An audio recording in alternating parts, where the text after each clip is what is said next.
গাড়ির চাকা হাওয়া ছেড়ে দিয়ে খুব শান্তি পাওয়া যাচ্ছে, তাই না? উফ, আপনি হঠাৎ করে পেছন থেকে ভূতের মতো কথা বলে উঠলেন কেন? আমার তো হার্ট অ্যাটাক হয়ে যাচ্ছিল। হার্ট অ্যাটাক তো আমি করব তোমার কাণ্ড দেখে। রাত 12টার সময় তুমি আমার গাড়ির চাকার পিন খুলছো কেন? একদম ঠিক করেছি। আপনি বিকেলে আমার ক্রিকেটের ব্যাটটা নিজের কাছে আটকে রেখেছেন কেন? আমি আপনার গাড়ির 4টা চাকাই হাওয়া বের করে দেব। আপনি আমাকে চেনেন না ডক্টর রুদ্র? তোমাকে আমি তোমার জন্মের পর থেকে চিনি পিচ্ছি। আর তোমার এই বাদরামি শাস্তি আজ আমি এমনভাবে দেব যে সারা জীবন মনে থাকবে। অন্ধকার রাত, চারদিকে শুনশান নীরবতা। ছোয়াদের বাড়ি থেকে একটু দূরেই রুদ্রদের বাড়ির গ্যারেজ। বিকেলে পাড়ার ছেলেদের সাথে ক্রিকেট খেলার সময় ছোয়ার মারা বল রুদ্রের বাড়ির ড্রয়িং রুমের কাঁচ ভেঙে ভেতরে পড়েছিল। রুদ্র তখন হাসপাতাল থেকে ফিরে মাত্র কফিতে চুমুক দিয়েছে। বলের সাথে সাথে কাঁচের টুকরো ছিটকে এসে রুদ্রের গায়েও লেগেছিল। রাগে রুদ্র ছোঁয়ার ব্যাট আর বল দুটোই বাজেয়াপ্ত করে নেয়। সেই রাগে ছোঁয়া মাঝরাতে চুপি চুপি বাউন্ডারি টপকে এসেছে রুদ্রের সাথের গাড়ির 12টা বাজাতে। পরনে তার একটা ঢিলে ঢালা টি শার্ট আর 3/4 প্যান্ট, চুলগুলো এলোমেলো করে চূড়া করে বাঁধা। ছোঁয়া ভেবেছিল রুদ্র ঘুমিয়ে পড়েছে, কিন্তু রুদ্র যে ব্যালকনি থেকে তার সব কাণ্ড দেখছিল সেটা এই পিচ্ছি মেয়েটা টেরই পায়নি। রুদ্র হনহন করে এগিয়ে এসে ছোঁয়ার হাত থেকে চাকার পিন খোলা রেঞ্জটা কেড়ে নেয়। ছোঁয়া দৌড়ে পালানোর চেষ্টা করতেই রুদ্র এক টানে তাকে নিজের দিকে ঘুরিয়ে গাড়ির বনেটের সাথে শক্ত করে চেপে ধরে। ছাড়ুন আমাকে, একদম গায়ের উপর এসে পড়বেন না। আমি কিন্তু জোরে চিৎকার করে সবাইকে জড়ো করে ফেলবো। করো চিৎকার, সবাই এসে দেখুক। পাড়ার সবচেয়ে ভদ্র পরিবারের মেয়ে রাত 12টায় অন্য বাড়ির গ্যারেজে কি করছে?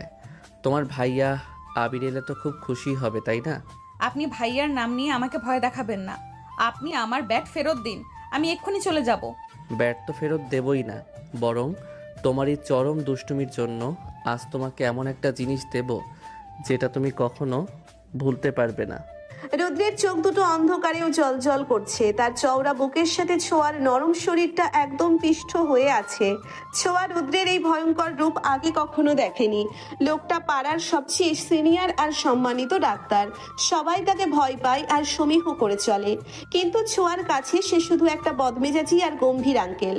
রুদ্র নিচের একটা হাত দিয়ে ছোঁয়ার 2 হাত পেছনের দিকে মুচড়ে ধরে এবং অন্য হাতটা ছোঁয়ার কোমরে পেঁচিয়ে তাকে শূন্যে তুলে গাড়ির বনেটের উপর বসিয়ে দেয়। ছোঁয়ার পা দুটো মাটি থেকে শূন্যে ভাসছে। রুদ্র 2 পা ফাঁক করে ছোঁয়ার একদম 2 হাঁটুর মাঝখানে এসে দাঁড়ায়। রুদ্রের গায়ের কড়া পারফিউমের গন্ধ আর গরম নিঃশ্বাস ছোঁয়ার মুখের উপর আছড়ে পড়ছে। ছোঁয়ার বুকের ধুকপুকানি বেড়ে যায়। সে রুদ্রের বুকের উপর নিজের মাথা ঠেকিয়ে তাকে ধাক্কা দেওয়ার চেষ্টা করে। আপনি লোক সুবিধার না, আপনি আমাকে ছাড়ুন বলছি। আমার লাগছে রুদ্র। ভাইয়া, আমাকে ভাইয়া ডাকবে না ছোঁয়া। আমি তোমার ভাইয়া নই, আর লাগার তো এখনো কিছুই শুরু হয়নি। রুদ্র আর কোনো কথা শোনার সুযোগ না দিয়ে ছোঁয়ার ছোট ছোট কথা বলা ঠোঁট দুটোর উপর নিজের উষ্ণ ঠোঁট নামিয়ে আনে। ছোঁয়ার চোখ দুটো বিস্ময়ে আর আতঙ্কে বড় বড় হয়ে যায়। সে মুখ বন্ধ রাখার চেষ্টা করে, কিন্তু রুদ্রের বন্য আগ্রাসনের কাছে তার সব জেদ হার মানে। রুদ্র ছোঁয়ার নিচের ঠোঁটটা নিজের 2 ঠোঁটের মাঝে নিয়ে জোরালো ভাবে চুষতে থাকে। ব্যথায় ছোঁয়া একটু মুখ খুলতেই রুদ্রের জিভ ছোঁয়ার মুখের ভেতর প্রবেশ করে। এক চরম ভালোবাসার খেলায় মেতে ওঠে। ছোঁয়ার সারা শরীরে যেন বিদ্যুৎ খেলে যায়। এই প্রথম কোনো পুরুষের স্পর্শে তার জেদি আর চটপটে সত্তাটা পুরোপুরি অবশ হয়ে যাচ্ছে। রুদ্রের একটা হাত ছোঁয়ার কোমর থেকে ধীরে ধীরে ওপরে উঠে এসে তার উন্মুক্ত ঘাড়ে আর পিঠে স্পর্শ করে। রুদ্রের আঙ্গুলের ছোঁয়ায় ছোঁয়া শিউরে ওঠে এবং নিজের অজান্তেই রুদ্রের শার্টের কলার শক্ত করে খামচে ধরে। বেশ কয়েক মিনিট পর রুদ্র যখন ছোঁয়াকে ছাড়ে, তখন ছোঁয়ার শ্বাস দ্রুত ওঠানামা করছে। তার ফর্সা মুখটা লজ্জায় আর উত্তেজনায় লাল হয়ে আছে। এটা ছিল তোমার আজকের দুষ্টুমির অ্যাডভান্স শাস্তি। এরপর যদি আর কখনো আমার কোনো জিনিসে হাত দিয়েছো, তাহলে সোজা আমার বেডরুমে নিয়ে গিয়ে বাকি শাস্তিটুকু দেব। বুঝতে পেরেছো পিচ্ছি? আপনি একটা অসভ্য জানোয়ার। আমি আপনাকে 2 চোখে দেখতে পারি না। আপনার মতো একটা অহংকারী ডাক্তারকে আমি উচিত শিক্ষা দিয়ে ছাড়বো। ছোঁয়া এক লাফে বনের থেকে নেমে আসে। এক এক মুহূর্ত না দাঁড়িয়ে দৌড়ে নিজের বাড়ির দিকে ছুটে যায়। রুদ্র পকেটে হাত গুজে দাঁড়িয়ে ছোঁয়ার যাওয়ার পথের দিকে তাকিয়ে একটা বাঁকা হাসি দেয়। এই 17 বছরের ইন্টার ফার্স্ট ইয়ারে পড়া পিচ্ছি মেয়েটা যে রুদ্রের ঠান্ডা আর নিয়মানুবর্তিতা জীবনে এমন এক আগুন জ্বালিয়ে দেবে সেটা রুদ্র নিজেও আগে বোঝেনি। ছোঁয়ার এই দুষ্টুমি আর জেদগুলোই রুদ্রকে পাগলের মতো আকর্ষণ করে। অন্যদিকে ছোঁয়া নিজের ঘরে এসে হাঁপাতে থাকে। আয়নার সামনে দাঁড়িয়ে নিজের ফোলা আর লাল হয়ে থাকা ঠোঁট দুটো দেখে তার নিজেকে অচেনা মনে হয়। লোকটা তাকে চুমু খেয়েছে। ছোঁয়া রাগে বালিশে ঘুষি মারে। পরদিন সকালে সোয়া, তুই এখনো ঘুম থেকে উঠিসনি?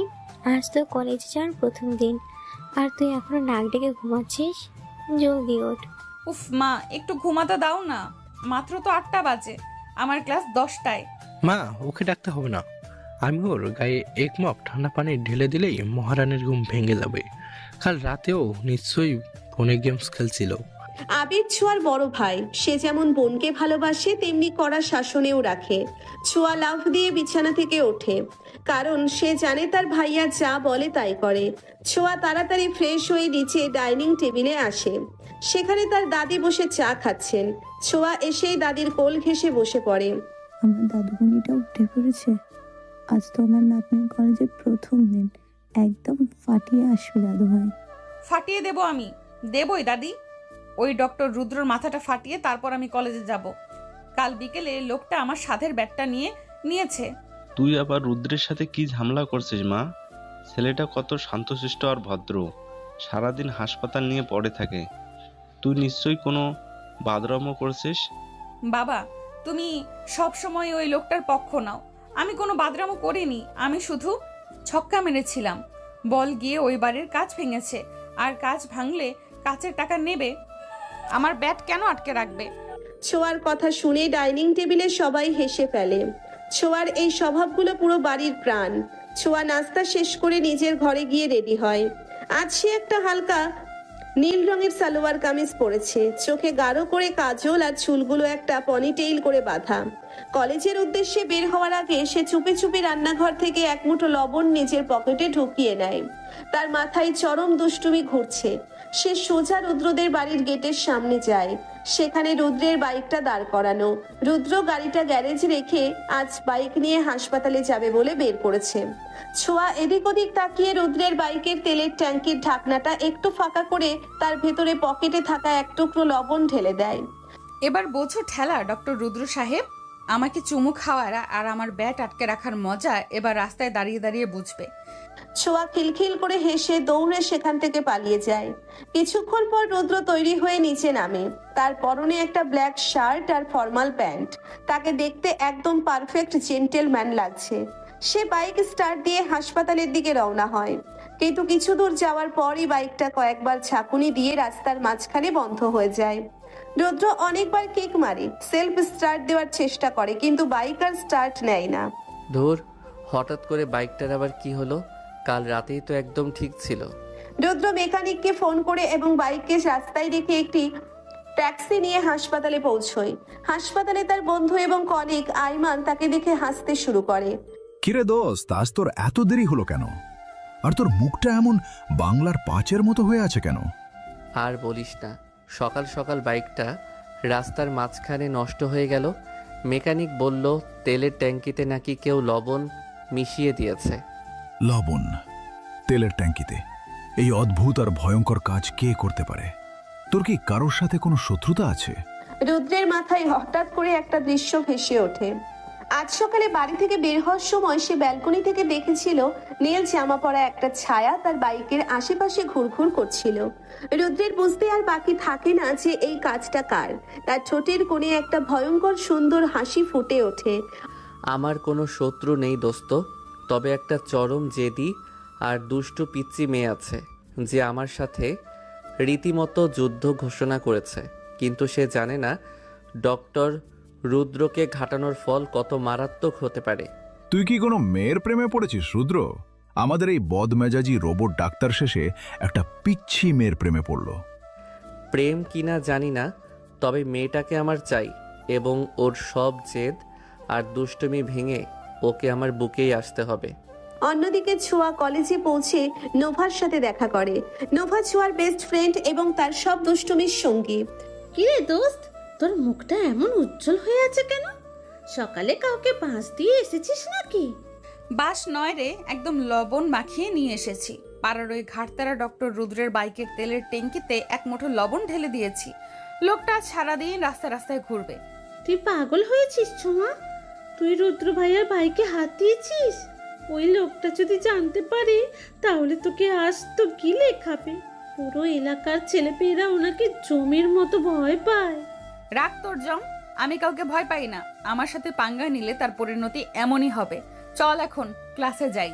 কলেজের প্রথম ক্লাস শেষ হওয়ার পর ছোঁয়া আর নোভা ক্যান্টিনে বসে ফুচকা খাচ্ছিল।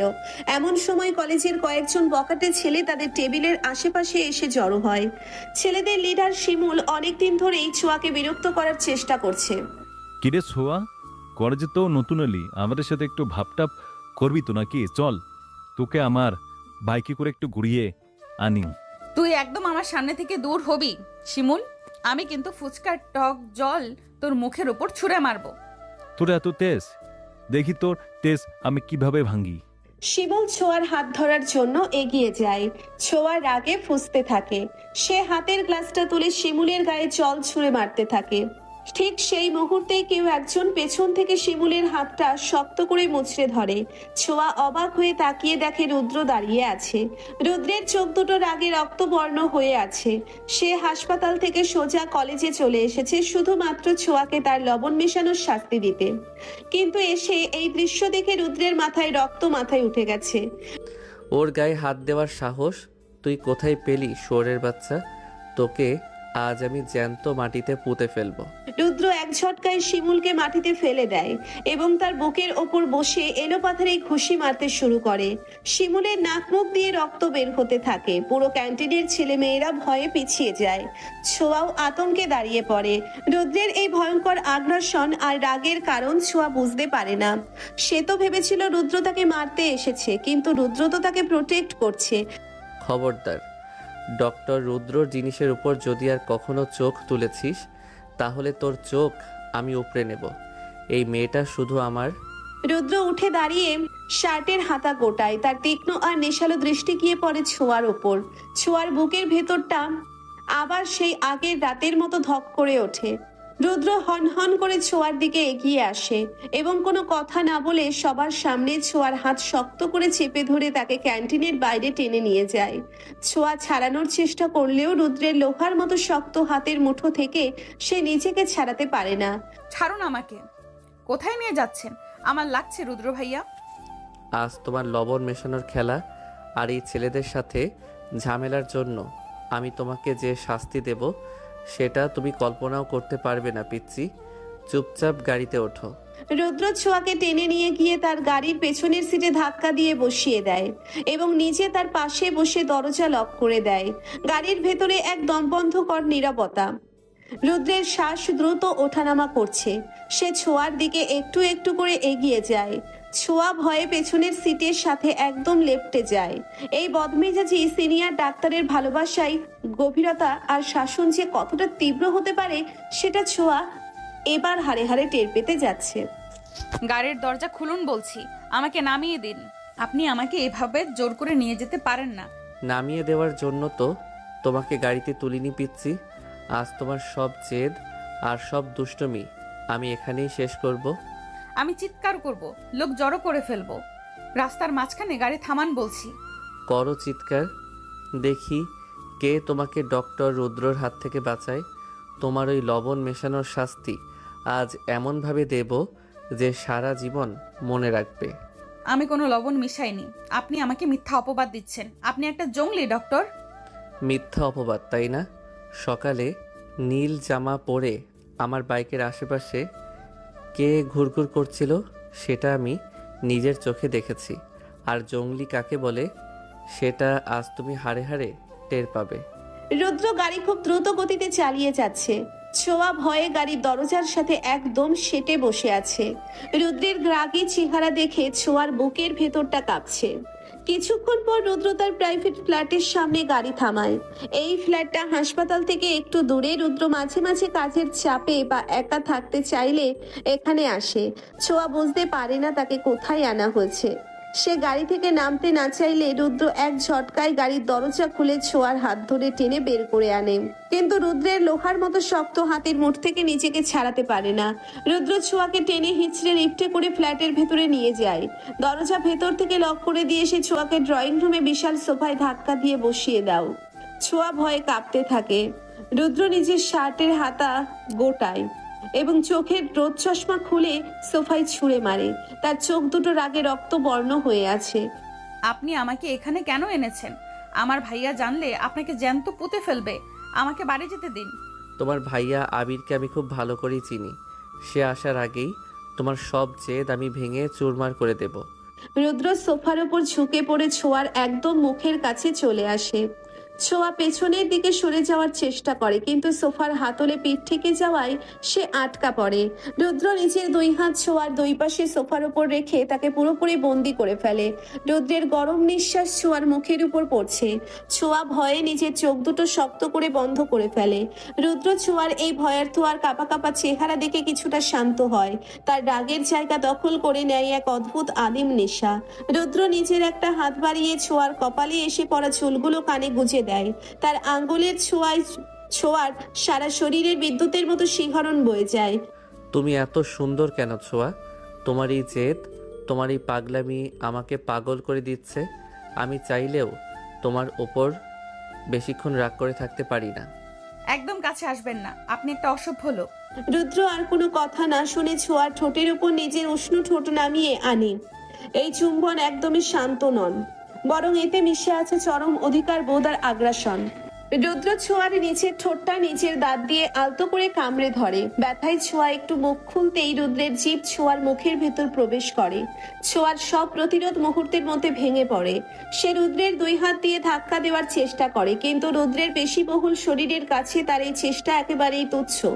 রুদ্র নিজের একটা হাত দিয়ে ছোঁয়ার কোমর শক্ত করে পেঁচিয়ে ধরে তাকে সোফা থেকে কিছুটা শূন্যে তুলে নিজের শরীরের সাথে মিশিয়ে নেয়। অন্য হাতটা ছোঁয়ার পিঠের ওপর দিয়ে উন্মুক্ত ঘাড়ে স্পর্শ করে। রুদ্রের জাদু করে ছোঁয়ার শরীর অবশ হয়ে আসতে থাকে। সে নিজের অজান্তেই রুদ্রের শার্টের কলার শক্ত করে খামচে ধরে। রুদ্র ছোঁয়ার ঠোঁট ছেড়ে ধীরে ধীরে নিচে নেমে আসে। ছোঁয়ার গলার কাছে মুখ ডুবিয়ে দিয়ে সেখানে সে গভীর চুমু খেতে থাকে। ছোঁয়ার মুখ থেকে অস্ফুট গোঙানির শব্দ বেরিয়ে আসে। রুদ্র ভাইয়া ছাড়ুন আমাকে, আমার খুব অদ্ভুত লাগছে। আমাকে ভাইয়া ডাকবে না বলেছি না? আমি তোমার ভাইয়া নই, আমি তোমার সব। তোমার শরীর, তোমার মন, সবকিছুর ওপর শুধু আমার অধিকার। রুদ্র ছোঁয়ার গলার কাছে একটা নির্দিষ্ট জায়গায় নিজের ঠোঁট আর দাঁত দিয়ে তীব্রভাবে কামড়ে ধরে। ছোঁয়া ব্যথায় শিউরে ওঠে এবং রুদ্রের পিঠ খামচে ধরে। রুদ্র সেখানে একটা গাঢ় লাল রঙের ভালোবাসার দাগ বসিয়ে দেয়। সে চায় পৃথিবীর সবাই জানুক এই পিচ্ছি মেয়েটা শুধু ডক্টর রুদ্রর। বেশ কিছুক্ষণ পর রুদ্র ছোঁয়াকে ছাড়ে। ছোঁয়ার শ্বাস দ্রুত ওঠানামা করছে। তার কামিজের ওড়না মাটিতে পড়ে আছে আর চুলগুলো একদম এলোমেলো। রুদ্র ছোঁয়ার চোখের দিকে তাকায়। ছোঁয়ার চোখে জল টলমল করছে।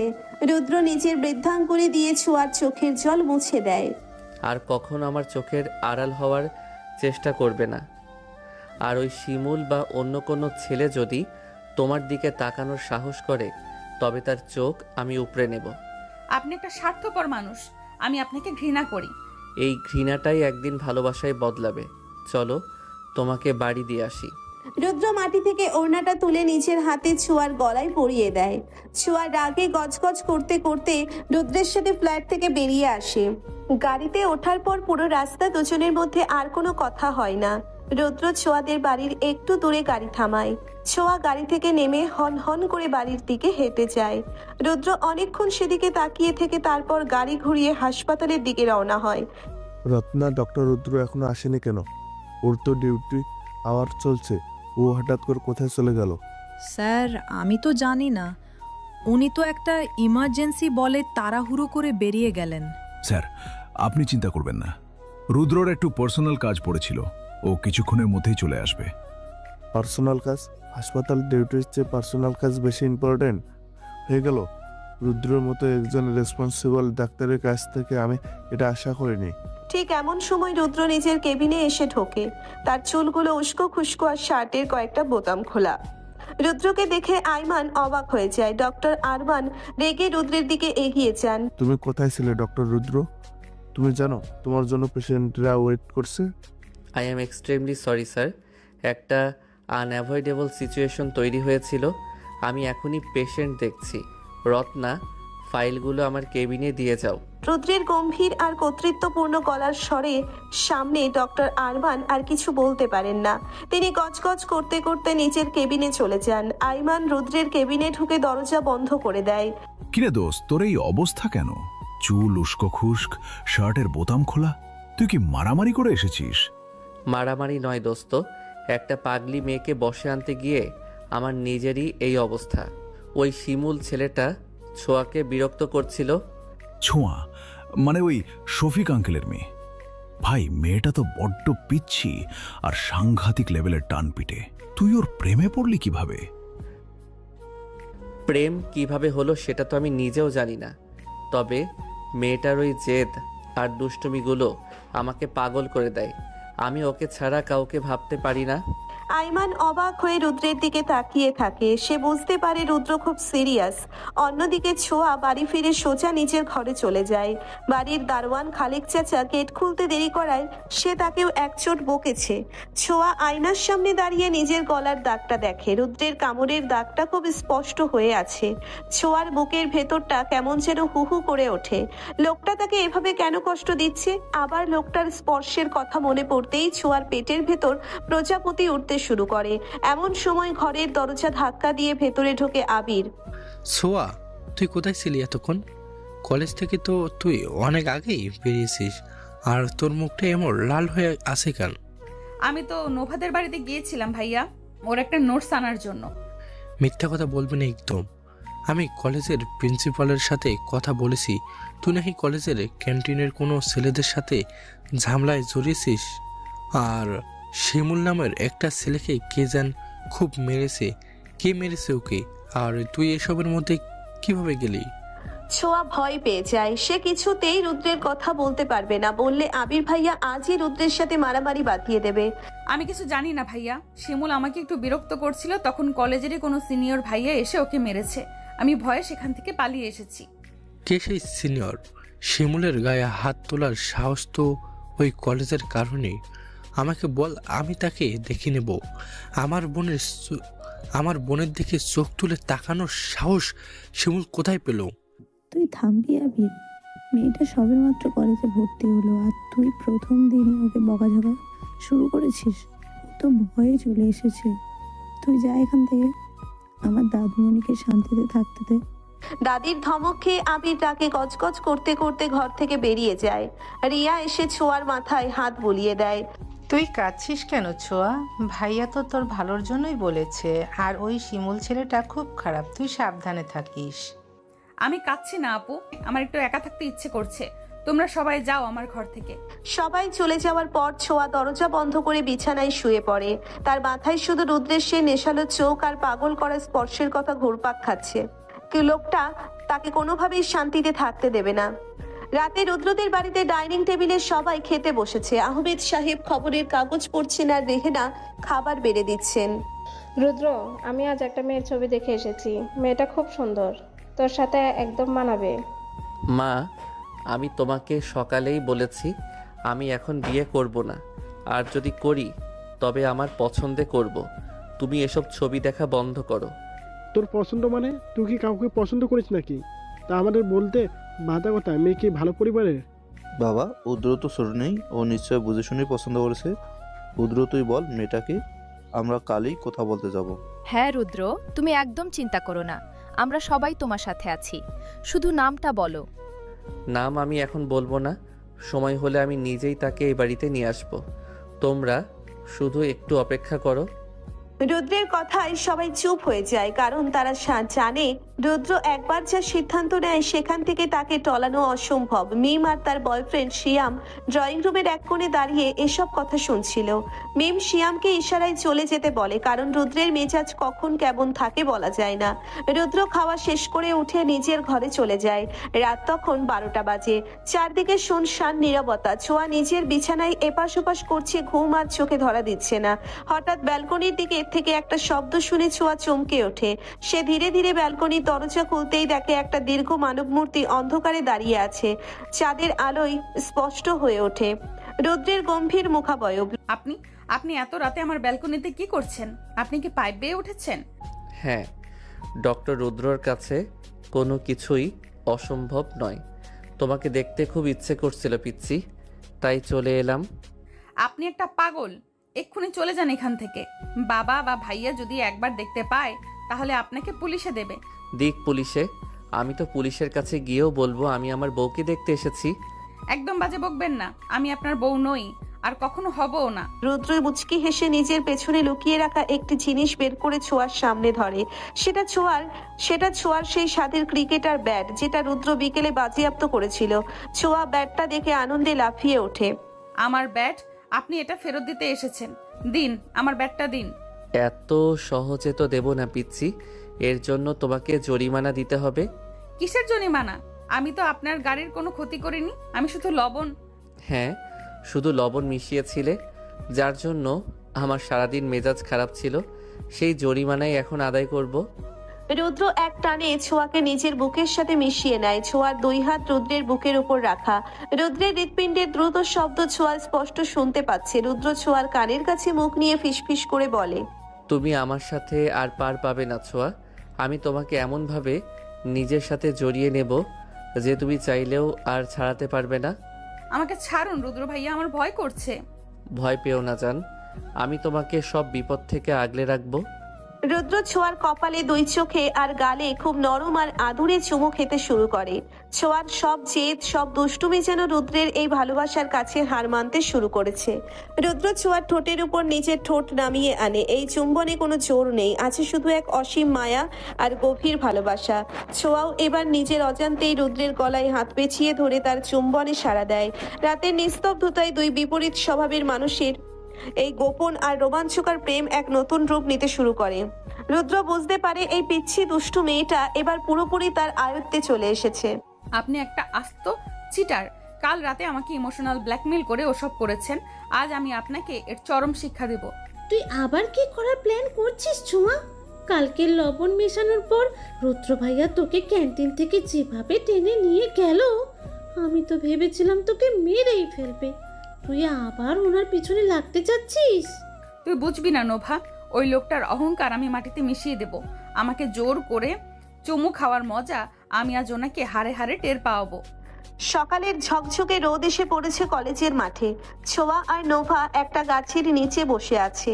কাল রাতের সেই গভীর আর নিশালো চুম্বনের কথা মনে পড়লেই ছোঁয়ার গাল দুটো লজ্জায় লাল হয়ে যাচ্ছে, কিন্তু একই সাথে তার জেদি বোনটা কিছুতেই হার মানতে চাইছে না।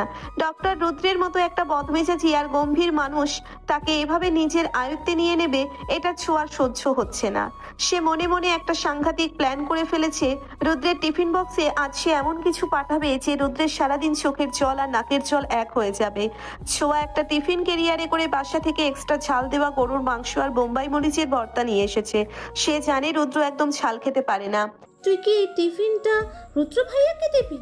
কিন্তু তুই হাসপাতালে যাবি কিভাবে? আমি যাব না, আমি পাঠাবো। তুই শুধু দেখ আমি কি করি। ছোঁয়া কলেজের পিয়নকে কিছু টাকা দিয়ে টিফিন ক্যারিয়ারটা হাসপাতালে পাঠিয়ে দেয় এবং রুদ্রের নার্স রত্নাকে বলে দিতে বলে যে এটা রুদ্রের বাসা থেকে এসেছে। ছোঁয়ার ঠোঁটে এখন একটা বিজয়ী হাসি। লোকটা যখন এই আগুনে ঝাল খাবে তখন তার এই গম্ভীর চেহারার কি অবস্থা হবে সেটা ভেবেই ছোঁয়া খিলখিল করে হাসতে শুরু করে। অন্যদিকে হাসপাতালে তখন কাজের চরম চাপ। রুদ্র পরপর দুটো অপারেশন শেষ করে নিজের কেবিনে ফিরেছে। তার খুব ক্ষুধা পেয়েছে। স্যার, আপনার বাসা থেকে এই টিফিনটা পাঠিয়েছে, আমি কি টেবিলে দিয়ে যাব? বাসা থেকে টিফিন? মা তো আজ আমাকে কিছু বলেনি। ঠিক আছে, তুমি টেবিলে রেখে যাও আর আমাকে এক গ্লাস পানি দাও। কিরে দোস্ত, আজ তোর বাসা থেকে স্পেশাল খাবার এসেছে দেখছি। চল দুজন মিলে শেয়ার করে খাই, আমারও খুব ক্ষুধা পেয়েছে। তুই বস, আমি হাত ধুয়ে আসছি। রুদ্র ওয়াশরুম থেকে ফিরে এসে টিফিন বক্সটা খোলে। খুলতেই বোম্বাই মরিচ আর কড়া মশলার একটা ছাঝালো গন্ধ পুরো কেবিনে ছড়িয়ে পড়ে। রুদ্রের ভুরু কুঁচকে যায়। তার মা তো খুব ভালো করেই জানে সে একটুও ঝাল খেতে পারে না, তাহলে এত কড়া ঝাল দেওয়া খাবার মা কেন পাঠাবে? রুদ্রের মাথার ভেতর একটা দৃশ্য খেলে যায়। সকালবেলা ছোঁয়াকে এসে একটা টিফিন বাটি হাতে কলেজের দিকে যেতে দেখেছিল। রুদ্রের ঠোঁটের কোণে একটা ভয়ঙ্কর সুন্দর বাঁকা হাসি ফুটে ওঠে। এই পিচ্ছি দুষ্টু মেয়েটার মাথা থেকে যে এসব শয়তানি ছাড়া আর কিছু বের হবে না সেটা সে খুব ভালো করেই জানে। উফ দোস্ত, গন্ধে তো জিভে জল এসে যাচ্ছে। আমি একটু টেস্ট করি। তুই এটা খাবি না আইমান, এটা শুধু আমার জন্য স্পেশালভাবে পাঠানো হয়েছে, আমি একাই খাবো। সেটা সে খুব ভালো করেই জানে। রুদ্র খুব শান্তভাবে প্লেটে খাবারটা নিয়ে খেতে শুরু করে। প্রথম লোকমা মুখ দেওয়ার সাথেই তার চোখ দিয়ে পানি চলে আসার উপক্রম হয়। এত সাংঘাতিক ঝাল যে কোনো সাধারণ মানুষের পক্ষেই খাওয়া অসম্ভব, কিন্তু রুদ্রের জেদ ছোঁয়ার চেয়েও কয়েক গুণ বেশি। সে এক ফোঁটাও শব্দ না করে পুরো খাবারটা শেষ করে। তার মুখ এবং কান লাল হয়ে গেছে। আইমান অবাক হয়ে রুদ্রের দিকে তাকিয়ে আছে। তুই কি পাগল হয়ে গেলি রুদ্র? এত ঝাল তুই খাচ্ছিস কিভাবে? তোর তো আলসার হয়ে যাবে। আলসার হোক আর যাই হোক, এই ঝালের প্রতিষেধক আমার কাছে আছে।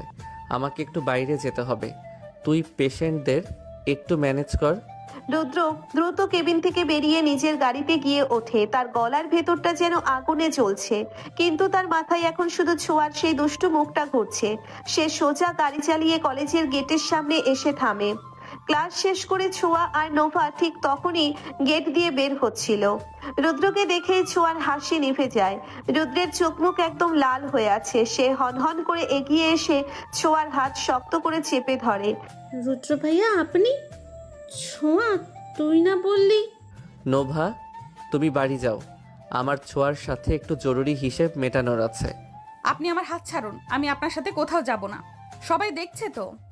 সবাই দেখুক, তুমি আমাকে আগুনে পুড়িয়ে মারার প্ল্যান করেছো আর আমি তোমাকে ছেড়ে দেব? চুপচাপ গাড়িতে ওঠো, না হলে আমি তোমাকে এখানেই সবার সামনে কোলে তুলে নেব। ছোঁয়ার রুদ্র জ্বলন্ত চোখের দিকে তাকিয়ে আর কিছু বলার সাহস পায় না। সে ঢোক গিলে চুপচাপ গাড়িতে গিয়ে বসে। রুদ্র গাড়ি স্টার্ট দিয়ে কলেজের রাস্তা পার হয়ে একটা নিরিবিলি ফ্লাইওভারের নিচে এসে গাড়ি পার্ক করে। গাড়ির ভেতরে এসি চলা সত্ত্বেও রুদ্র ঘামছে। তার ঠোঁট দুটো ঝালের কারণে লাল হয়ে ফুলে উঠেছে। ছোঁয়া ভয়ে গাড়ির দরজার সাথে সেটে বসে আছে। আমাকে এখানে কেন এনেছেন? আমি তো কিছু করিনি। কিছু করনি তাই না? তুমি আমার টিফিনে বোম্বাই মরিচ মিশিয়ে পাঠিয়েছো আর ভাবছো আমি বুঝতে পারবো না? আমি মিশাইনি, আপনার মা হয়তো ভুল করে। ছোঁয়ার কথা শেষ হওয়ার আগেই রুদ্র এক ঝটকায় তার সিট বেল্ট খুলে ছোঁয়ার একদম গায়ের উপর চলে আসে। ছোঁয়ার দুই হাত রুদ্র নিজের এক হাতের মুঠোয় শক্ত করে চেপে ধরে মাথার উপর তুলে রাখে। রুদ্রের অন্য হাতটা ছোঁয়ার কোমরে রাখা। রুদ্রের গরম এবং মশলাযুক্ত নিঃশ্বাস ছোঁয়ার মুখে এসে লাগছে। তুমি আমাকে ঝাল খাইয়ে পুড়িয়ে মারতে চেয়েছো পিচ্ছি, এবার বোঝো এই আগুনের আঁচ কতটা ভয়ঙ্কর হতে পারে। রুদ্র আর কোনো কথা না বলে ছোঁয়ার নরম ঠোঁটের উপর নিজের জ্বলন্ত ঠোঁট নামিয়ে আনে। এই চুম্বনে কোনো মায়া নেই, আছে শুধু এক তীব্র প্রতিশোধ আর বন্য অধিকার বোধ। রুদ্রের ঠোঁটের ঝাল ছোঁয়ার ঠোঁটেও লেগে যায়। ছোঁয়ার ঠোঁট ফেটে জল বেরিয়ে আসে। সে ছটফট করে নিজেকে ছাড়ানোর চেষ্টা করে, কিন্তু রুদ্র তাকে আরো শক্ত করে নিজের সাথে মিশিয়ে নেয়। রুদ্র ছোঁয়ার নিচের ঠোঁটটা নিজের দাঁত দিয়ে শক্ত করে কামড়ে ধরে। ব্যথায় ছোঁয়া গোঙাতে শুরু করে। রুদ্রের জিভ ছোঁয়ার মুখের ভেতর প্রবেশ করে সবটা দখল করে নেয়। দুজনের ঠোঁটে আর মুখে সেই বোম্বাই মরিচের ঝাল এক অদ্ভুত জ্বলন্ত রোম্যান্সের সৃষ্টি করে। ছোঁয়ার মনে হচ্ছে তার শ্বাস বন্ধ হয়ে সে মরেই যাবে। রুদ্রের একটা হাত ছোঁয়ার কোমর থেকে ধীরে ধীরে ওপরে উঠে এসে তার কামিজের ভেতর দিয়ে নরম পেটে স্পর্শ করে। রুদ্র আঙ্গুলের ওই উষ্ণ স্পর্শে ছোঁয়ার সারা শরীর কেঁপে ওঠে। সে নিজের অজান্তেই রুদ্রের চুলগুলো শক্ত করে খামচে ধরে। দীর্ঘক্ষণ এই বন্য আর জ্বলন্ত চুম্বনের পর রুদ্র যখন ছোঁয়াকে ছাড়ে, তখন দুজনের চোখ দিয়ে পানি পড়ছে। আপনি একটা জানোয়ার, আমার ঠোঁট জ্বলছে। আপনি আমাকে কষ্ট দিচ্ছেন রুদ্র ভাইয়া। আমি তোমাকে কষ্ট দিচ্ছি না ছোঁয়া, আমি তোমাকে আমার সাথে মিশিয়ে নিচ্ছি। তুমি আমাকে যতটা জ্বালাবে আমি তোমাকে তার চেয়ে দ্বিগুণ ভালোবাসায় পুড়িয়ে মারবো। রুদ্র ড্যাশবোর্ড থেকে একটা পানির বোতল বের করে প্রথমে নিজে একটু খায় এবং তারপর নিজের হাতে ছোঁয়াকে পানি খাইয়ে দেয়। ছোঁয়া পানি খেয়ে কিছুটা শান্ত হয়, কিন্তু তার ঠোঁট দুটো এখনো লাল হয়ে ফুলে আছে। রুদ্র নিজের বৃদ্ধাঙ্গুলি দিয়ে ছোঁয়ার ঠোঁটটা মুছে দেয়। তার চোখে এখন আর রাগ নেই, আছে এক অসীম মায়া। আর কখনো আমাকে এভাবে পরীক্ষা করতে এসো না জান। আমি যা পারি সেটা তোমার কল্পনারও বাইরে। চলো তোমাকে বাড়ি নামিয়ে দেই। রুদ্র গাড়ি ঘুরিয়ে ছোঁয়াদের বাড়ির দিকে রওনা হয়। ছোঁয়া পুরো রাস্তা একটাও কথা বলে না। তার বুকের ভেতর একটা অদ্ভুত অনুভূতি হচ্ছে, এই লোকটার রাগ, শাসন আর ভালোবাসার কাছে সে বারবার হেরে যাচ্ছে। রুদ্র ছোঁয়াকে বাড়ির গেটে নামিয়ে দিয়ে চলে যায়। ছোঁয়া ভেতরে ঢুকতেই দেখে ড্রয়িং রুমে এক অদ্ভুত গম্ভীর পরিবেশ। তার দাদি, বাবা আর মা সবাই সোফায় বসে আছেন এবং তাদের সামনে বসে আছেন রুদ্রের মা রেহেনা। শফিক ভাই, আমি আজ ভেবেচিন্তে আপনাদের বাড়িতে এসেছি। রুদ্রের জন্য আমি রিয়াকে খুব পছন্দ হয়েছে। রিয়ার তো পড়াশোনা শেষ। আপনারা যদি রাজি থাকেন তাহলে আমরা খুব তাড়াতাড়ি শুভ কাজটা সেরে ফেলতে চাই। ছোঁয়ার মনে হলো তার পায়ের তলা থেকে কেউ মাটি সরিয়ে নিয়েছে। রুদ্রের সাথে তার কাজিন রিয়ার বিয়ের কথা হচ্ছে। ছোঁয়ার বুকের ভেতরটা মুহূর্তের মধ্যে দুমড়ে মুচড়ে যায়। তার চোখ দুটো জলে ভরে আসে। সে এক দৌড়ে নিজের ঘরে চলে যায় এবং দরজা বন্ধ করে বিছানায় লুটিয়ে পড়ে। রেহানা ভাবি, এটা তো খুব খুশির খবর। রুদ্রর মতো এত ভালো ছেলে প্রতিষ্ঠিত হাতে রিয়াকে তুলে দিতে আমাদের কোনো আপত্তি নেই। তবে রিয়ার বাবা আর আবির সাথে একবার কথা বলে নিলে ভালো হতো। হ্যাঁ বাবা, তোমরা কথা বলে নাও। রুদ্র ছেলেটা তো হীরের টুকরো।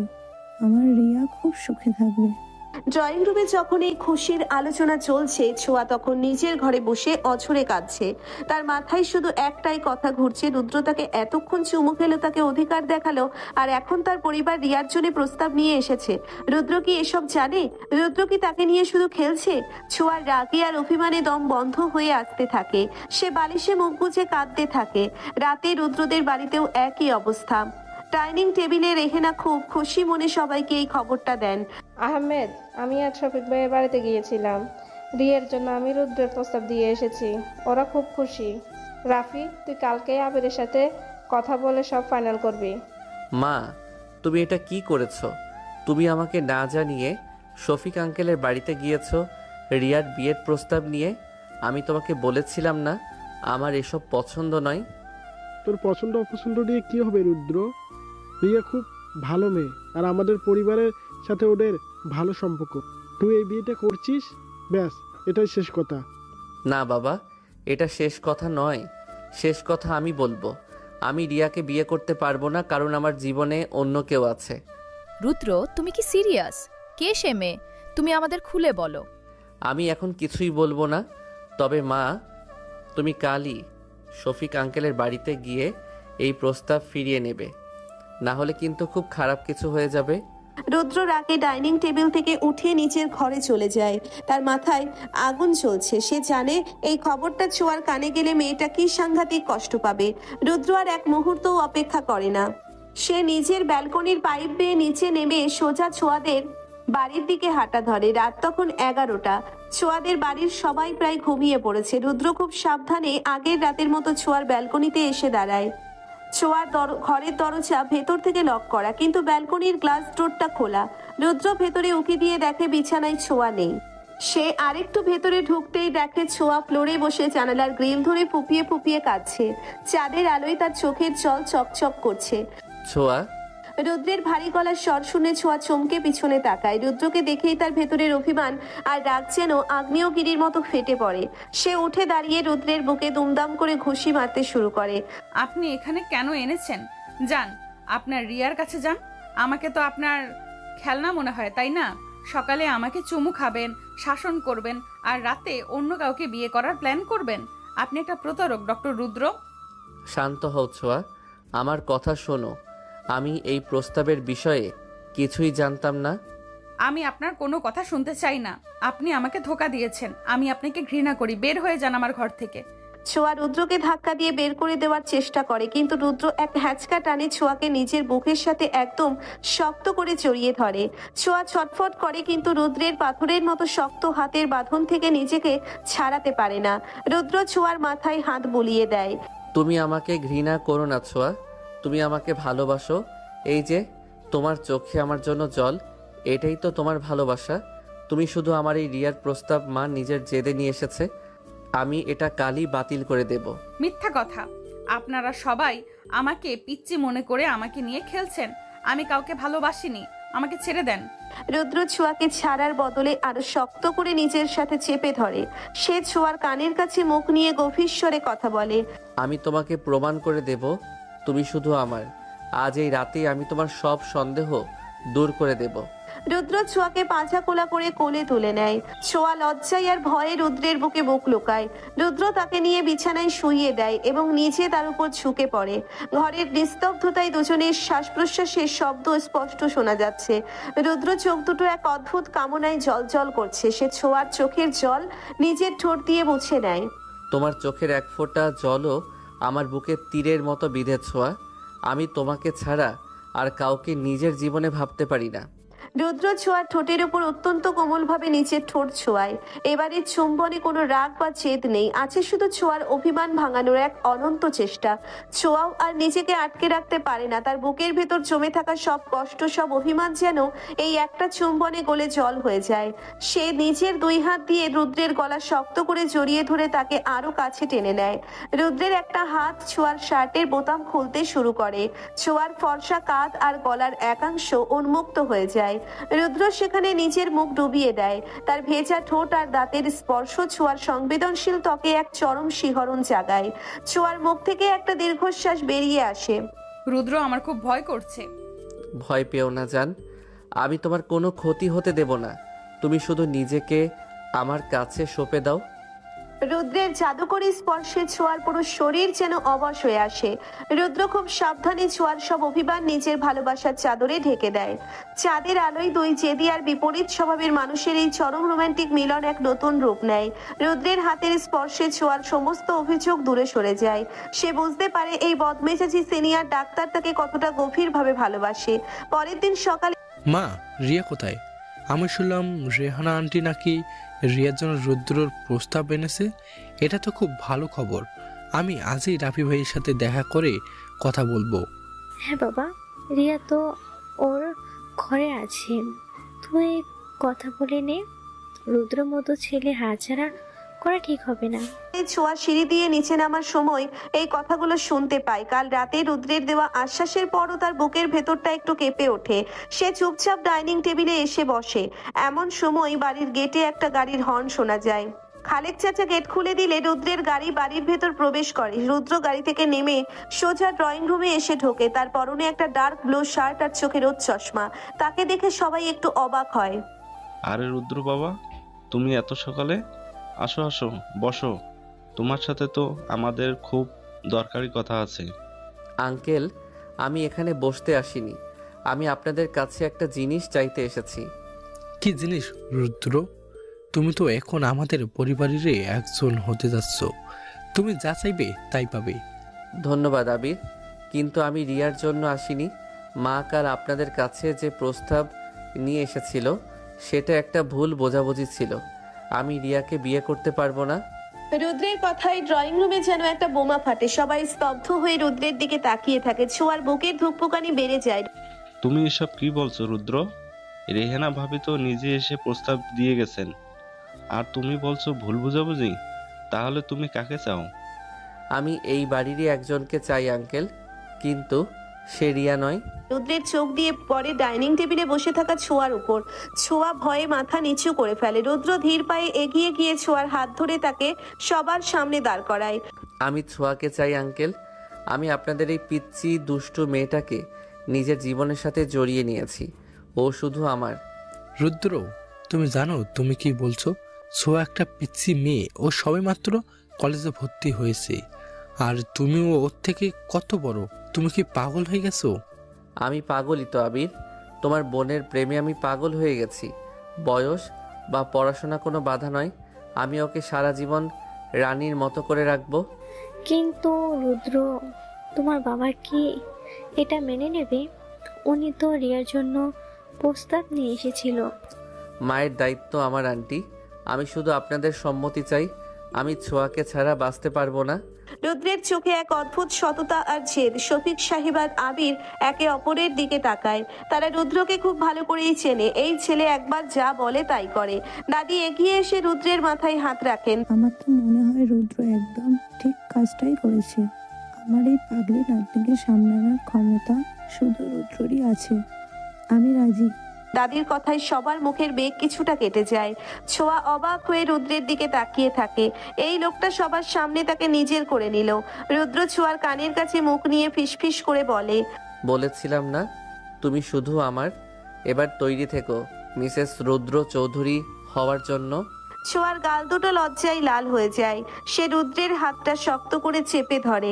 এই বদমেজাজি সিনিয়র ডাক্তারের সাথে তার বাকি জীবনটা যে কতটা রোমাঞ্চকর আর দুষ্টুমিতে ভরা হবে সেটা ভেবেই ছোঁয়ার মুখে এক লাজুক হাসি ফুটে ওঠে। আপনি সবার সামনে আমার হাত ধরলেন কেন? ভাইয়া আমাকে আস্ত রাখবে না। আপনি তো আপনার হিরোগিরি দেখিয়ে চলে যাবেন, আর আমাকে ভাইয়ার বকা শুনতে হবে। ভাইয়ার ভয় তুমি আমাকে দেখাচ্ছ পিচ্ছি? আমি তোমার পরিবারের সবার সামনে দাঁড়িয়ে তোমাকে নিজের বউ হিসেবে দাবি করেছি, আর তুমি এখনো ভয়ের কথা বলছো? ডক্টর রুদ্র যা নিজের মনে করে তার হাত সে সবার সামনেই ধরে। কিন্তু আপনার মা তো রিয়া আপুকে পছন্দ করে। আপনি এইভাবে প্রস্তাব ফিরিয়ে দিলেন, রিয়া আপু কত কষ্ট পাবে জানেন? সবাই ভাববে আমার জন্যই রিয়া আপু বিয়েটা ভেঙে গেল। রিয়া কষ্ট পাবে নাকি তুমি কষ্ট পেতে সেটা আমি খুব ভালো করেই জানি। কাল রাতে বেলকনিতে বসে যে মেয়েটা অঝরে কাঁদছিল তার চোখের জলের হিসাব কে দিত? আর তোমার চোখের জল আমি সহ্য করব এমনটা তো ডক্টর রুদ্রর বেঁচে থাকতে কখনো হতে পারে না। আমি আপনার জন্য কাঁদিনি, আমার চোখে এমনিতেই কিছু একটা পড়েছিল। আপনি বেশি বুঝবেন না। আমি বেশি বুঝি নাকি তুমি বেশি লুকাচ্ছ সেটা আজ রাতেই প্রমাণ হয়ে যাবে। এখন একদম চুপচাপ নিজের ঘরে যাও। আমি তোমার দাদি আর বাবার সাথে কথা বলে সব ফাইনাল করে তবেই বাড়ি ফিরবো। সকালের মিষ্টি রোদ ছোঁয়াদের বাড়ির বাগানে এসে পড়েছে। ড্রয়িং রুমে সবার সামনে ছোঁয়াকে নিজের বলে দাবি করার পর পরিস্থিতি একটু থমথমে হয়ে গেলে রুদ্র ছোঁয়াকে হাত ধরে টেনে বাগানের দিকে নিয়ে আসে। ছোঁয়া এখনো ঘোরের মধ্যে আছে। লোকটার এত সাহস যে সে নিজের পরিবারের কাউকে না জানিয়ে সরাসরি ছোঁয়ার বাড়িতে এসে বিয়ের কথা পাকাপাকি করে ফেলছে। রুদ্রের গম্ভীর আর আত্মবিশ্বাসী কথার সামনে ছোঁয়ার সব জেদ যেন কোথায় হারিয়ে যায়। ছোঁয়া আর কোনো কথা না বলে মাথা নিচু করে নিজের ঘরের দিকে চলে যায়। রুদ্র একটা তৃপ্তির হাসি হেসে আবার ড্রয়িং রুমে ফিরে আসে। সেখানে শফিক সাহেব এবং আবির খুব চিন্তিত মুখে বসে আছেন। দাদি আর নাদিয়াও চুপচাপ। রুদ্র তুমি আমার বন্ধু স্থায়ীও, আমি তোমাকে সম্মান করি, কিন্তু সোয়ার বয়স মাত্র 17। ও এইসবে কলেজে উঠলো। ওর না আছে কোনো ম্যাচুরিটি, না আছে সংসার সামলানোর জ্ঞান। তুমি এত বড় একটা ডিসিশন কিভাবে নিচ্ছ? ছোঁয়ার ম্যাচুরিটি নিয়ে তোমাকে ভাবতে হবে না আবির। আমি ওকে ওর এই পাগলামি আর দুষ্টুমিগুলো নিয়েই ভালোবাসতে চাই। আমি চাই না ও খুব তাড়াতাড়ি বড় হয়ে যাক। আমি ওর সব দায়িত্ব নিচ্ছি। কিন্তু বাবা, তোমার মা বাবা কি এই বিয়ে নিয়ে মেনে নেবে? তারা তো রিয়ার জন্য প্রস্তাব এনেছিল। এখন যদি তুমি ছোঁয়াকে বিয়ে করতে চাও তাহলে দু পরিবারের মধ্যে একটা ভুল বুঝাবুঝি তৈরি হতে পারে। আঙ্কেল, আপনারা শুধু আমার আর ছোঁয়ার বয়সের পার্থক্যটা দেখছেন, কিন্তু আমার ভালোবাসার গভীরতাটা দেখছেন না। আমার পরিবারকে আমি সামলাবো। আমি আপনাদের কথা দিচ্ছি, ছোঁয়ার চোখের কোণে এক ফোঁটা জলও আমি আসতে দেব না। আমার তো আর কোনো অমত নেই। ছোঁয়া বড্ড জেদি আর ডান পিটে মেয়ে। ওকে রুদ্র ছাড়া আর কেউ সামলাতে পারবে না। আমি আমার নাতনিকে রুদ্রর হাতেই তুলে দেব। দাদির কথায় শফিক সাহেব আর আবিরও আর অমত করতে পারে না। তারা জানে রুদ্রের মতো এত ভালো প্রতিষ্ঠিত এবং দায়িত্বশীল ছেলে এই যুগে পাওয়া খুব মুশকিল। রুদ্র সবার কাছ থেকে বিদায় নিয়ে নিজের বাড়ির দিকে রওনা হয়। তার মাথায় এখন একটাই চিন্তা, নিজের বাবা মাকে কিভাবে মানাবে। রুদ্র বাড়িতে ঢুকতেই দেখে ড্রয়িং রুমে একটা চরম উত্তেজনাকার পরিস্থিতি।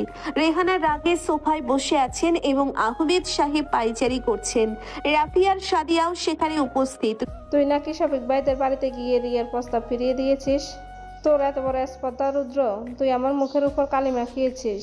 আমি ওই বাড়িতে আর মুখ দেখাবো কিভাবে? মা, তুমি আমাকে না জানিয়ে প্রস্তাব নিয়ে গিয়েছিলে। আমি তো তোমাকে আগেই বলেছিলাম আমার এসব পছন্দ নয়, আর আমি আমার পছন্দ শফিক আঙ্কেলের বাড়িতে জানিয়ে দিয়ে এসেছি। তোর পছন্দটা কে রুদ্র? আমরাও একটু শুনি। কোন রাজকন্যার জন্য তুই আমাদের সবার মান সম্মান এভাবে ধুলে মিশিয়ে দিলি? আমি ছোঁয়াকে বিয়ে করতে চাই বাবা। শফিক আঙ্কেলের ছোট মেয়ে ছোঁয়া, ওকে ছাড়া আমি অন্য কাউকে নিজের জীবনে ভাবতে পারবো না। রুদ্রের কথা শুনে ড্রয়িং রুমের সবাই যেন পাথর হয়ে যায়। রেহানা বাসা থেকে এক লাফে উঠে দাঁড়ান, তার চোখে মুখে চরম অবিশ্বাস আর রাগ। ছোঁয়া, ওই পিচ্ছি আর বাদর মেয়েটাকে তুই বিয়ে করতে চাস, যার সারা পাড়ায় কোনো বাদরামের অভাব নেই? তুই একজন ডাক্তার হয়ে ওই আনপড়া আর জিদি মেয়েটাকে এইবারের বউ করে আনবি? আমি বেঁচে থাকতে এটা কখনো হবে না। মা, ছোঁয়াকে নিয়ে একটা বাজে কথাও আমি সহ্য করব না। ও আমার পছন্দ এবং ওকেই আমি বিয়ে করব। তোমরা যদি মেনে নাও তাহলে ভালো, আর যদি না মানো তাহলে আমি ওকে নিয়ে আলাদা ফ্ল্যাটে থাকব, কিন্তু বিয়ে আমি ছোঁয়াকেই করব। রুদ্র, তুই শান্ত হ। মায়ের সাথে এভাবে কেউ কথা বলে? মা তো তোর ভালোর জন্যই বলছে। ছোঁয়া, মেয়েটা তো তোর সে বয়সে অনেক ছোট, তুই কিন্তু ঠিক মতো ভেবে দেখেছিস? আমি সব ভেবেই সিদ্ধান্ত নিয়েছি ভাইয়া। আমার ভালোবাসা কোনো বয়সের হিসেবে বাধা নেই। আমি আজই হাসপাতালে যাচ্ছি, তোমরা নিজেদের মধ্যে আলোচনা করে নাও, কিন্তু আমার সিদ্ধান্ত বদলাবে না। রুদ্র আর এক মুহূর্তও সেখানে না দাঁড়িয়ে নিজের কেবিনের দিকে রওনা হয়। পরিবারের এই অশান্তি তার কাজের উপর কোনো প্রভাব ফেলতে পারে না, কারণ সে তার সিদ্ধান্তে অটল। এদিকে মিম আর শিয়াম ছাদে দাঁড়িয়ে লুকিয়ে দেখা করছিল। দেখলে শ্যাম ভাইয়া কতটা জেদি। ভাইয়া যখন ছোঁয়াকে বিয়ে করবে বলে ঠিক করেছে, তখন ভাইয়াকে কেউ আটকাতে পারবে না। আমাদের ভালোবাসার কথা ভাইয়া জানলে হয়তো আমাদেরও মেনে নেবে। তোমার ভাইয়া খুব ডেলদেরেস আর মিম, উনি ওনার ভালোবাসা আদায় করতে জানেন, কিন্তু আমাদেরটা মানবেন কিনা সেটা নিয়ে আমার খুব ভয় হয়। হাসপাতালে পৌঁছে রুদ্র নিচের কাজে মন দেয়। ডক্টর আরমান এবং আইমান আজ রুদ্রের চেহারায় একটা অদ্ভুত প্রশান্তি দেখতে পায়। রুদ্রের গম্ভীর মুখে একটা সূক্ষ্ম হাসি লেগেই আছে। কিরে দোস্ত, আজ সকাল থেকে তোর মেজাজ এত ফুরফুরে কেন? কোনো লটারি পেয়েছিস নাকি? লটারি নয় দোস্ত, লটারির চেয়েও দামি কিছু পেয়ে গেছি। আমার পিচ্ছি মেয়েটাকে আমি চিরকালের জন্য নিজের করে নেওয়ার ব্যবস্থা করে এসেছি। সত্যি বলছিস? তার মানে তুই ছোঁয়াকে বিয়ে করছিস? ভাই, এটা তো একটা দারুণ খবর। ট্রিট কবে দিবি বলো? আগে মেয়েটাকে একটু ভালো করে শাসন করে নেই, তারপর ট্রিট দেব। মেয়েটার দুষ্টুমি দিন দিন বেড়েই চলেছে। দুপুর গড়িয়ে বিকেল হতে শুরু করেছে। ছোঁয়া কলেজের ক্লাস শেষ করে নোভার সাথে রিকশায় করে বাড়ি ফিরছিল। তার মনটা আজ খুব ফুরফুরে, আবার একই সাথে একটা অজানা আতঙ্ক কাজ করছে।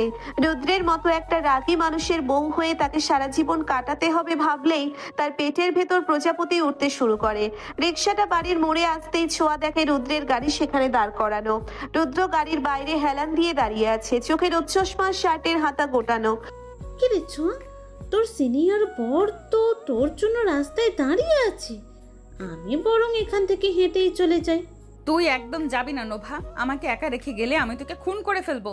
লোকটা খুব ডেঞ্জারাস। নোভা ছোঁয়ার কথা না শুনে রিকশা থেকে নেমে হাসতে হাসতে বাড়ির দিকে দৌড় দেয়। ছোঁয়া বাধ্য হয়ে রিকশা থেকে নেমে রুদ্রের দিকে এগিয়ে যায়। রুদ্র নিজের চশমাটা খুলে পকেটে রাখে এবং ছোঁয়ার দিকে এক দৃষ্টিতে তাকিয়ে থাকে। গাড়িতে ওঠো ছোঁয়া, তোমাকে নিয়ে একটু দরকার আছে। আমি আপনার সাথে কোথাও যাব না। কাল আমাকে জোর করে আপনার ফ্ল্যাটে নিয়ে গিয়ে যা ইচ্ছা করেছেন, আমি এখনো সেটা ভুলিনি। আমি বাড়ি যাব। কাল তো আমি কিছুই করিনি পিচ্ছি, আসল করা তো এখনো বাকি আছে। তুমি যদি নিজে থেকে গাড়িতে না ওঠো তাহলে আমি কিন্তু সবাইকে দেখিয়ে তোমাকে কোলে তুলে নেব। রুদ্রের হুমকি শুনে ছোঁয়া আর কোনো কথা বলার সাহস পায় না। সে গজগজ করতে করতে গাড়ির পেছনের সিটে গিয়ে বসে। রুদ্র নিজে গাড়ি ড্রাইভ করে শহরের কোলাহল ছাড়িয়ে একটা নিরিবিলি হাইওয়ের দিকে এগোতে থাকে। সূর্য তখন অস্ত যাচ্ছে, আকাশের লাল আভা গাড়ির ভেতরে ছোঁয়ার ফর্সা মুখে এসে পড়ছে। রুদ্র রিয়ার ভিউ মিররে বারবার ছোঁয়ার দিকে তাকাচ্ছে। আমাকে কোথায় নিয়ে যাচ্ছেন আপনি? ভাইয়া কিন্তু আমাকে খুঁজবে। ভাইয়াকে আমি মেসেজ করে দিয়েছি যে আমার হবু বউ আমার সাথেই আছে, তাই তোমার ভাইয়া তোমাকে খুঁজবে না। আপনি একটা অসভ্য লোক। আমার ভাইয়াকে আপনি এসব কি মেসেজ করেছেন? আমার খুব লজ্জা করছে। লজ্জা পাওয়ার তো এখনো অনেক কিছুই বাকি আছে জান। রুদ্র গাড়িটা একটা নির্জন লেকের পাড়ে থামায়। জায়গাটা খুব সুন্দর এবং কোলাহল মুক্ত। রুদ্র গাড়ি থেকে নেমে ছোঁয়ার দিকে দরজা খুলে তাকে হাত ধরে বাইরে নিয়ে আসে। লেকের ঠান্ডা বাতাসে ছোঁয়ার চুলগুলো উঠছে। রুদ্র ছোঁয়ার একদম মুখোমুখি এসে দাঁড়ায়। দুজনের মাঝে এক সুতোর ব্যবধানও নেই। রুদ্রের লম্বা এবং সুঠাম দেহের সামনে ছোঁয়াকে একদম একটা ছোট্ট পুতুলের মতো লাগছে। আমাকে একটা কথা সত্যি উত্তর দেবে ছোঁয়া? তুমি কি সত্যি আমাকে ঘৃণা করো? হ্যাঁ করি। আপনি খুব বদমেজাজি, সব সময় আমাকে শাসন করেন, আমার সাথে জেদ দেখান। আমি আপনাকে একদম পছন্দ করি না। মিথ্যা কথা। তুমি আমাকে ঘৃণা করো না, তুমি আমাকে ভয় পাও, আর তার চেয়েও বেশি তুমি আমাকে ভালোবাসো। তোমার এই কাপা কাপা ঠোঁট আর নিচের দিকে তাকিয়ে থাকা চোখ দুটো আমাকে সব সত্যি বলে দিচ্ছে। রুদ্র নিজের ডান হাতটা বাড়িয়ে ছোঁয়ার গালের উপর রাখে। তার উষ্ণ আঙ্গুলের স্পর্শে ছোঁয়ার সারা শরীরে বিদ্যুৎ খেলে যায়। রুদ্র খুব ধীরে ধীরে নিজের মুখটা ছোঁয়ার কানের কাছে নিয়ে যায়। তার গরম নিঃশ্বাস ছোঁয়ার ঘাড়ে আছড়ে পড়ছে। তোমার এই জেদ, এই দুষ্টুমি, সব কিছু আমি আমার ভালোবাসার আগুনে পুড়িয়ে ছাই করে দেব পিচ্ছি। তুমি শুধু আমার বুকে রাজত্ব করবে। রুদ্র আর এক মুহূর্ত অপেক্ষা না করে ছোঁয়ার নরম ঠোঁটের উপর নিজের ঠোঁট নামিয়ে আনে। এই চুম্বনে কোনো জোর জবরদস্তি নেই, আছে শুধু এক গভীর আবেগ আর অনন্ত অধিকার। রুদ্র ছোঁয়ার ওপরের ঠোঁটটা খুব আদর করে চুষতে থাকে। ছোঁয়ার সব প্রতিরোধ, সব জেদ যেন এই একটা স্পর্শে গলে জল হয়ে যায়।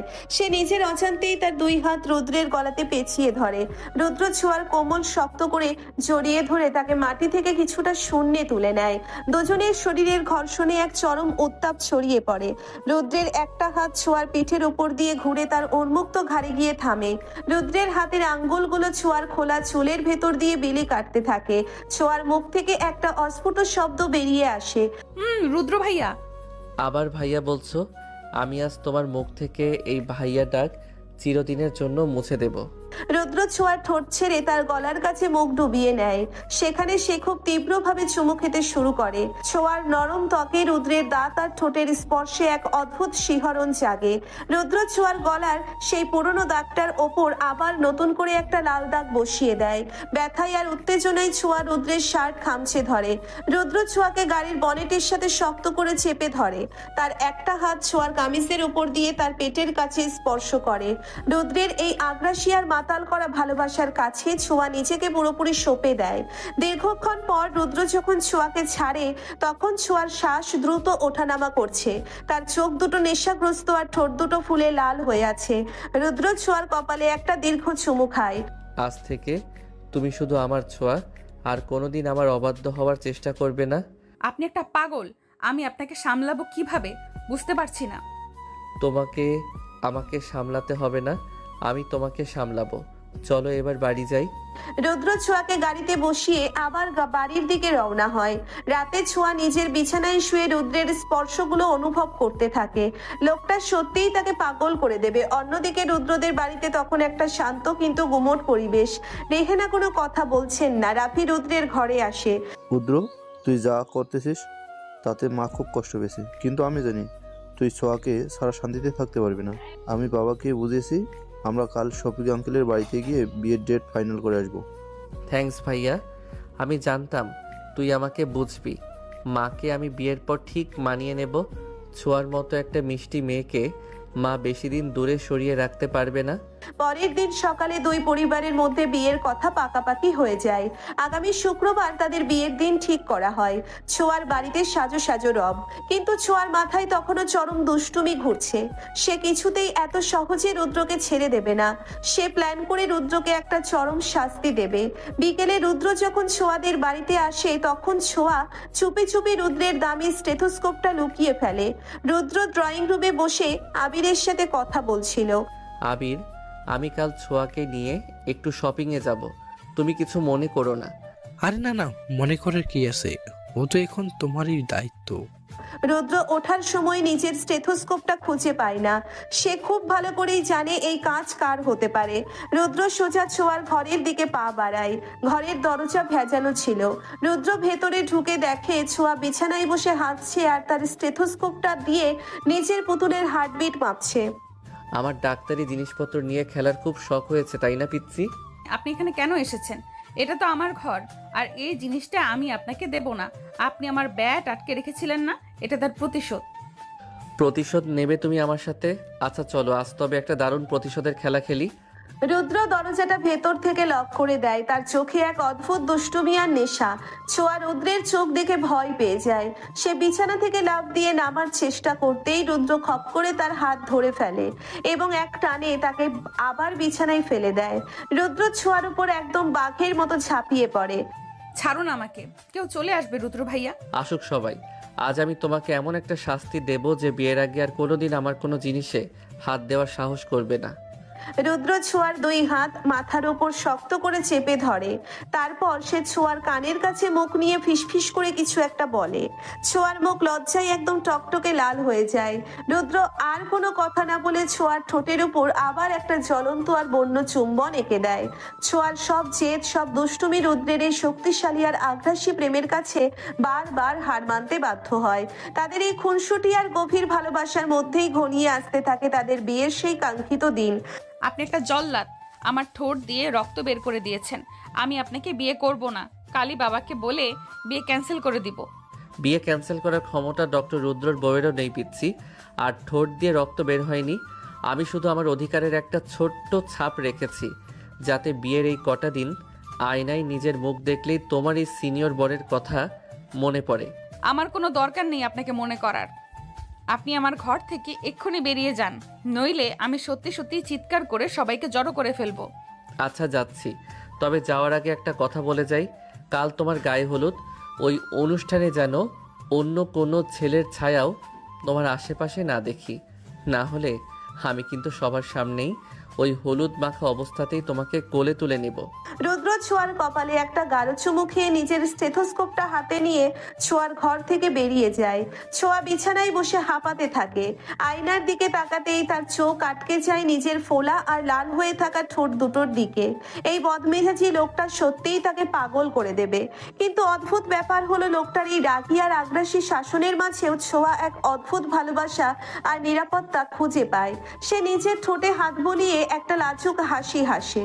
অন্যদিকে রুদ্র ছোঁয়াদের বাড়ি থেকে বেরিয়ে সোজা নিজের বাড়িতে পৌঁছায়। আগামীকাল ছোঁয়া রুদ্রের গায়ে হলুদ আর শুক্রবার বিয়ে। কিন্তু রুদ্রদের বাড়িতে কোনো উৎসবের আমেজ নেই। রেহানা এখনো ছেলের এই সিদ্ধান্ত মেনে নিতে পারেননি। রুদ্র, তুমি এসেছো। মা তো সকাল থেকে কিছুই খাননি, নিজের ঘরে দরজা বন্ধ করে বসে আছেন।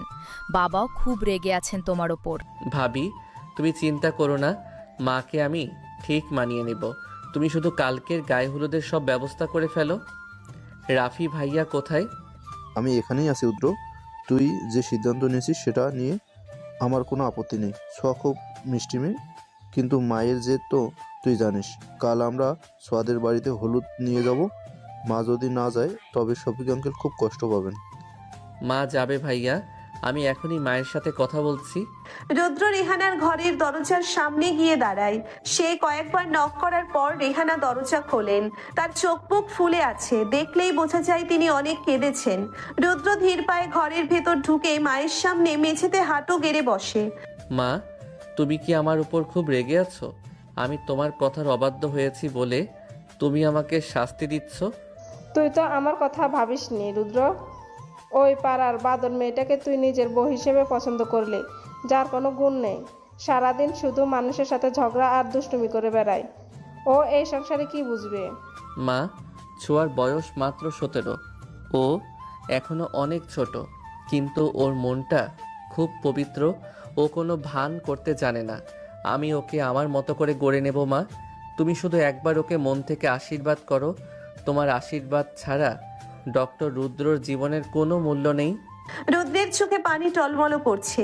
ছেলের এই অবস্থা দেখে রেহানার বুকের ভেতরটা হু হু করে ওঠে। রুদ্র কখনো কোনো কিছুর জন্য এত জেদ করেনি, আর আজ একটা মেয়ের জন্য সে মায়ের সামনে হাঁটু গেড়ে কাঁদছে। রেহানা রুদ্রের মাথায় হাত রাখেন। তুই যখন ওকে এতই ভালোবাসিস তখন আর আমার কি করার আছে? আমি কাল হলুদ নিয়ে যাব, কিন্তু মেয়েটা যদি কোনো দিন আমার সংসারের সম্মান নষ্ট করে তবে আমি ওকে একদিনও এ বাড়িতে রাখবো না। আমি তোমাকে কথা দিচ্ছি মা, ছোঁয়া একদিন তোমার সবচেয়ে আদরের মেয়ে হয়ে উঠবে। পরের দিন সকালে দুই বাড়িতেই উৎসবের ধুম। ছোঁয়াদের বাড়ির ছাদে বিশাল প্যান্ডেল করা হয়েছে। পুরো ছাদ গাঁদা ফুল আর কাচের চুড়ি দিয়ে সাজানো। ছোঁয়াকে একটা সুন্দর হলুদ রঙের শাড়ি পরানো হয়েছে, মাথায় ফুলের গহনা, 2 হাত ভর্তি কাচের চুড়ি। তাকে দেখতে একদম স্বর্গের অপ্সরীর মতো লাগছে। নোভা আর রিয়া ছোঁয়ার পাশে বসে আছে। কিরে ছোঁয়া, তোর সিনিয়র বর তো আজ তোকে এই রূপে দেখলে একদম পাগল হয়ে যাবে।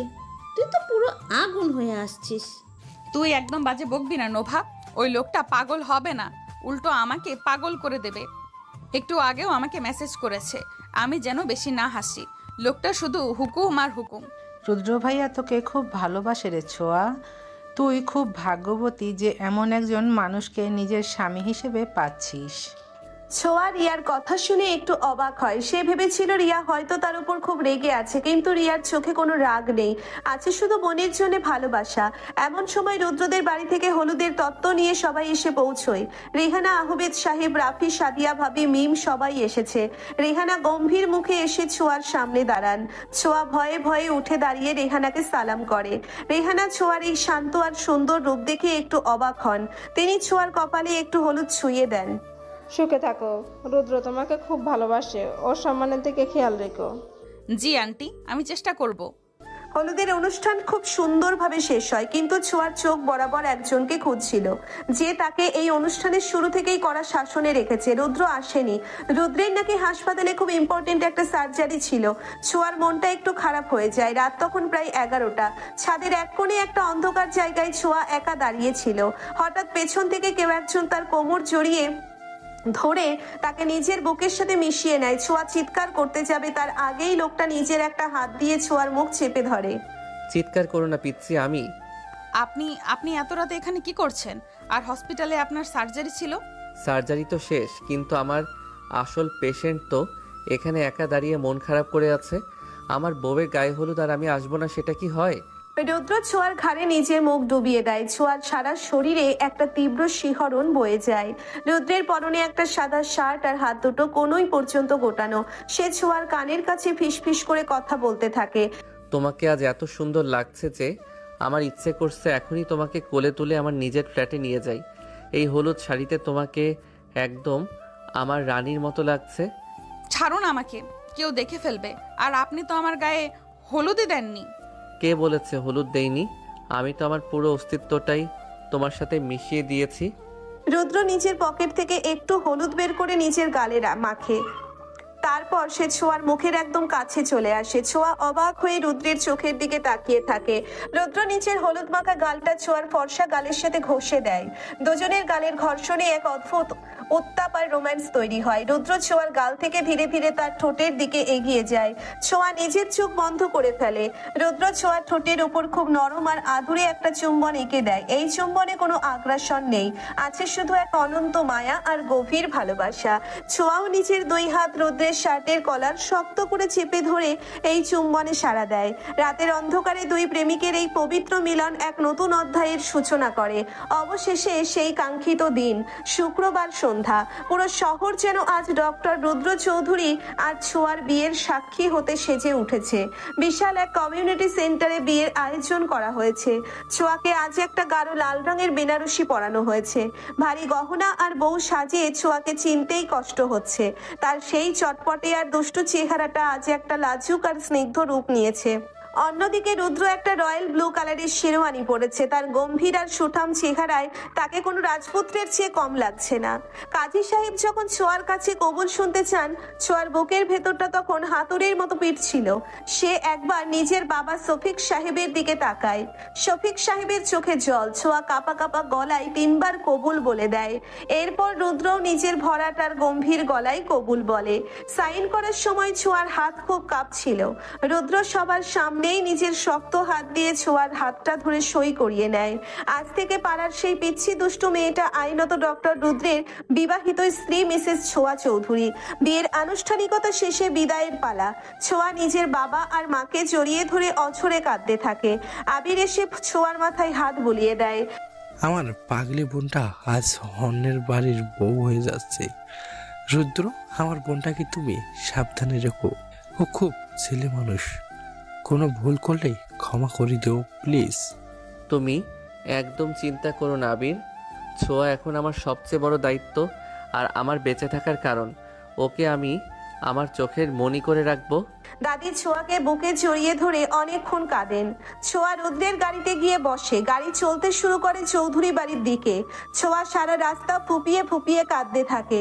রুদ্র এক হাতে স্টিয়ারিং ধরে অন্য হাত দিয়ে ছোঁয়ার হাতটা শক্ত করে নিজের হাতের মুঠোয় নিয়ে নেয়। আর কাঁদবে না পিচ্ছি, তুমি তোমার নিজের বাড়িতেই যাচ্ছ, যে বাড়িতে শুধু তোমার আর আমার রাজত্ব চলবে। চৌধুরী বাড়িতে পৌঁছানোর পর সাদিয়া ভাবি আর মিলে ছোঁয়াকে খুব সুন্দর করে বরণ করে নেয়। রেহেনা গম্ভীর মুখে দাঁড়িয়ে থাকলেও ছোঁয়া যখন তার পায়ে হাত দিয়ে সালাম করে তখন রেহানা আর নিজেকে ধরে রাখতে পারেন না। তিনি ছোঁয়ার মাথায় হাত দিয়ে তাকে বুকে জড়িয়ে নেন।